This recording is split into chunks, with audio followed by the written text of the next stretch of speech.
Meroe. Nubia is the name of a geographic region of Africa that extended from the southern boundary of Egypt southward to include present-day Sudan. Its southern boundary was south of the Nile River's sixth cataract. Like Egypt, Nubia was divided into upper and lower areas and lived along the Nile. However, in southern Nubia, unlike in Egypt, a climate that provided greater moisture meant farming was not limited to the Nile Valley. There had been cultural and technological relationships between Egypt and Kush. Egypt influenced the art and architecture of the Nubian region.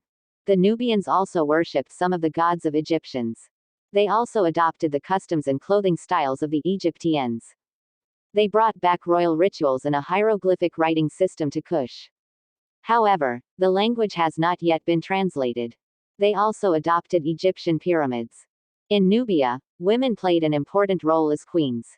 Kush rose to power in the 700s BC. The Nubian Kingdom of Kush conquered all Upper and Lower Egypt. In 751 BC, Pianki, a Kushite king, attacked the Egyptian city of Memphis. In the space of 15 years since the first conquest, Pianki had gained control of Egypt. From this time on, two periods make up the history of Kush. Each period is based on the location of the capital and the king's tomb. The city of Napata was the capital during this first period. Meroe was the capital during the second. Pianki united Egypt and Kush and established Egypt's 25th dynasty. Nubia was rich in goods that were scarce in Egypt: ivory, animal skins, timber, and minerals.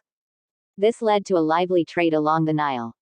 Napata was the center for the spread of Egyptian goods and culture to Kush's other trading partners in Africa and beyond.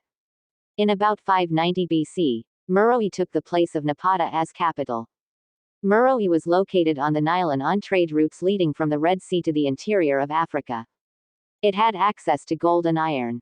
The defeat of Kush by the Assyrians, 8th century BC, taught the Kushites that they needed iron weapons.